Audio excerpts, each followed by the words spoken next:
We are back with single roundup. I do apologise for not doing them. I just kind of wanted to take a bit of pressure off of the amount of stuff I've been trying to review.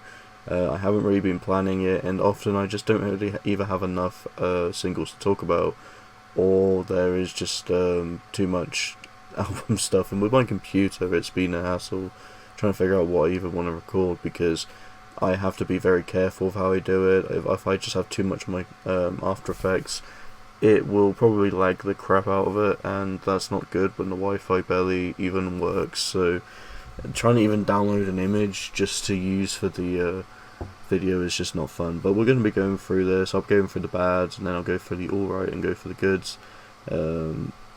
Just to kind of give an example of this week's music. So we'll start off with the bad. We have the new one by Katatonia, A World Without Heroes.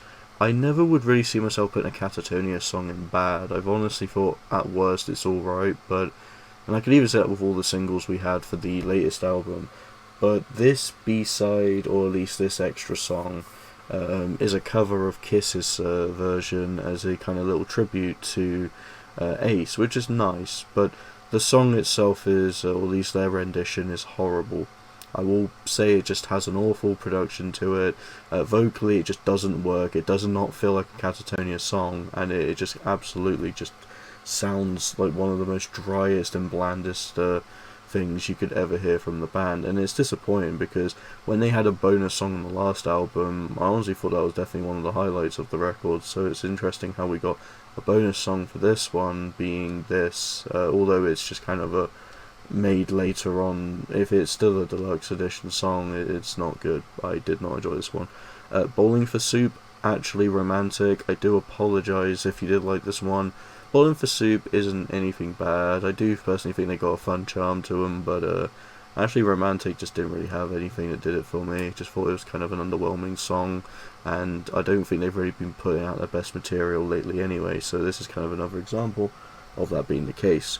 We've got the new one by Nocturnal, which is Nick Nocturnal as he has returned, and I gotta be honest, it's cool to see Nick Nocturnal. I know he's kind of known for talking about the more metalcore kind of hard rock stuff that you hear a lot like Bad Omens, and he does like that stuff, and fair play to him. I honestly respect him a lot. I think he's generally a good YouTuber, and I've always loved to watch his videos, but I can't really get into this song. I think it's got the blueprints and foundations or something that could be really good, but the execution is not very good in my eyes. I just don't think it quite has the right sound. Elements of it just kind of feels a bit weird.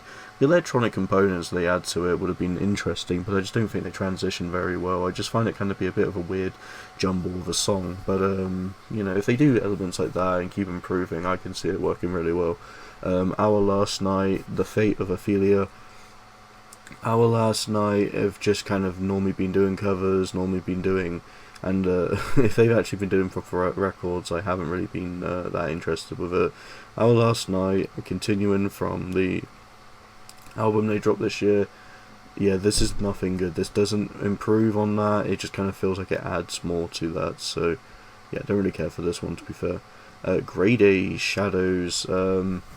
Grey Days have now transitioned from having Chester Bennington as lead singer for the first two albums, using pretty much previously recorded songs with him to actually fully edit it and make it kind of a modern release out of it, to what they're doing now. Now, I don't know if many people know about what Grey Days are doing behind the scenes, but they're kind of toxic. I remember there's been talk about how one of the band members was sacked because he was upset that his girlfriend had died, and the band wouldn't let him kind of take time off for it, and they just kicked him out of the band.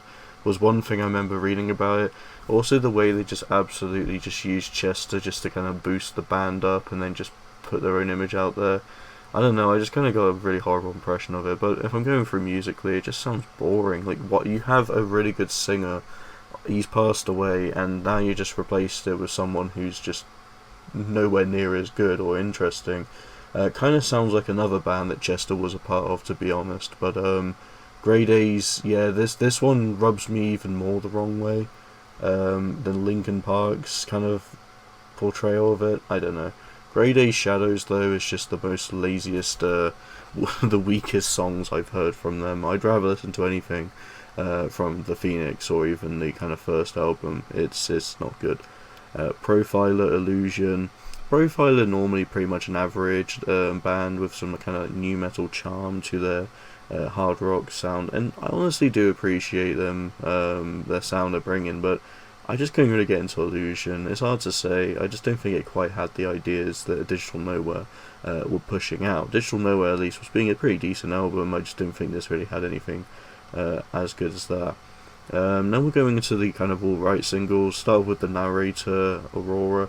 It's fine. I generally think it's got some decent ideas. The instrumentation's quite alright. The vocals aren't too bad. I just don't think the song is really anything strong or noteworthy from them. So it's just kind of a fine one, I guess.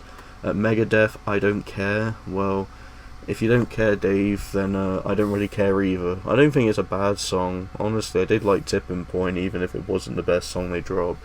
I don't care is fine. I just think the repetition of I don't care just it shows that Dave doesn't care, and despite the fact that he says that about a lot of things and then proceeds to be quite upset about them, and yeah, good old Dave. Oh, good. But yeah, it's fine. I don't think it's a terrible song. We got Dream Drop, Succubus. Dream Drop have generally been kind of a bit mixed lately. I do like some of the elements of their newer stuff, but I personally wish we had kind of the highs that the last albums have dropped, rather than what we're going for with these EPs. Some of the EPs do have good songs, but I don't think it has anything groundbreaking on it. So if this ever ties into an official album or what, it's not going to be as strong. Personally, it's just kind of losing a bit of its charm. And then we got MOTHICA, Evergreen, Misery. I know this was honestly one of the more favoured songs of MOTHICA's, and I think I would like it more if it didn't take a while to kind of start the song off. I know songs do have that build up, but I just wish it was a bit longer if they're going to build it up. I just don't think it quite gets to the meat, or stays on the meat as much. You just kind of get the best part straight after that, and then it just kind of ends. But yeah, it's still good for what it is. Alright for what it is, not necessarily good. I always love using the wrong word. And finally we go into the good stuff. Skillet, oh come, Emmanuel. Fuck it. Yeah, this is a rarity. Skillet on good. I'm just as shocked as you are. Normally Skillet have just been releasing some of the weakest, most barren material we've had in a while. The last 4 albums from Skillet have been pretty bad, and they've been on that decline, passing Comatose and Awake. So it's kind of surprising to get something I actually really enjoy. It's a very nice kind of a Christian. It's pretty much seen as a Christmas song, but it's kind of got this nice. It's a Christian hymn, I believe, and I love the way they do it. They don't just put in their overproduced poppy rock effects over it that they done pretty much with the last few records. It feels like they try to make this kind of feel a bit more faithful to what you'd expect, and I like the way they kind of switchboard it with the kind of the metal-esque aspect to it. And I can say metal because it actually has got proper tune, absolute heavy riffs to it, as well as John Cooper screaming once it transitions to the heavier part. I think this clean transition was definitely the highlight. I was really surprised with just how well it built up to it. And I mean, Skillet normally has got a reputation for just releasing pretty below average Christian rock songs, but I generally think their very first Christmas song is actually really surprising. 100%. I know Skillet isn't a very well liked group. If you're not a fan of Skillet, I actually kind of recommend this one. At least give it a try. You might not like it, but I personally think it is the best Skillet song. At least one of the best songs they've dropped ever, so that does say a lot. But yeah, let's move on from that. We have Sick Joy, Cinnamon Burn, 4 for 4 on the singles of this upcoming album, More Forever, coming out next year, January, and I've enjoyed it. Cinnamon Burn kind of has this kind of more, I guess, darker feel to it than most other Sick Joy songs. It has a slower edge, and it puts into this kind of slow burn feel once it gets to the chorus. It's nothing hectic, but I think the mysterious, moody factor of it is definitely the highlight for me. I've been enjoying this direction so far. It's definitely a nice follow-up. We got the Browning Not Alone Evolved. Yep, some kind of like cyber deathcore group is back at it again. I've talked about the Browning, I think, before. I did forget to review their album last year, but it's pretty good. It's basically what I expect from the Browning. The Browning is just kind of a fun electronic metalcore deathcore group that I feel like a lot of people possibly have heard of them, but I definitely recommend it. It's got some fun elements, and this song is pretty kick-ass. Moontooth IS, or is, whatever you want to call it, because this one's got a apostrophe in the middle. It's good. It's a good progressive metal song, pretty much. I don't think it's anything extraordinary for them. Moontooth have generally had higher highs, but it's definitely a more underrated prog metal band I definitely recommend. It's one that I haven't heard of up until this year, so I have been kind of diving a little bit into the discography, and I think this is a nice addition to it. Nothing more to say than that. Got a new one by Poppy, Bruised Sky. Poppy has generally been on a winning streak with Negative Spaces last year. I'm not really the biggest fan of Poppy, but the features she's been on have been impressive. I'm not the biggest fan of Violence Against Nature, mainly just because I just wish that song had a little bit more to it than just this weird industrial feel, and but Poppy was actually quite a good addition to that. Poppy's addition on Suffocate with Knocked Loose, however, was definitely one of the things that kind of sold me more on her music.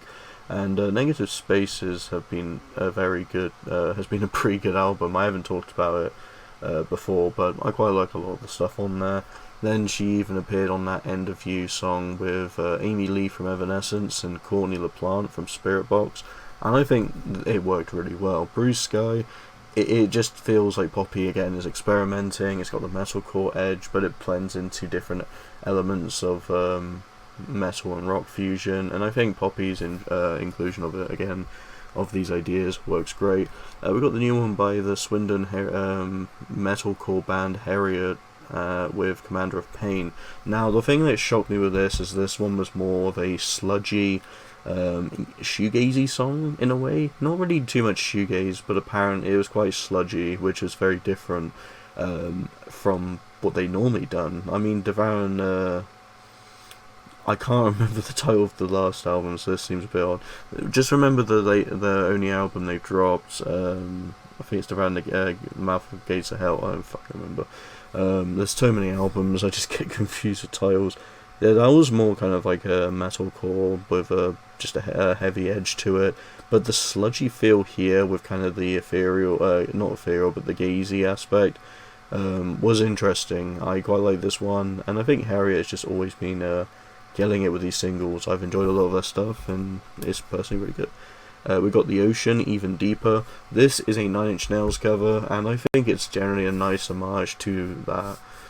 Even Deeper, which is from the Fragile double album they dropped a while ago. It's their third record after the Downward Spiral, and Even Deeper is pretty good for a Nine Inch Nails song. I'm not one of my favourites, or one of the most shocking songs of the album for me, but I think the cover here generally is very faithful to the original. It definitely feels like a nice direction. It's shocking that The Ocean are doing it. I didn't really see them doing a Nine Inch Nails cover, but they did. Kind of glad they did. It was pretty good.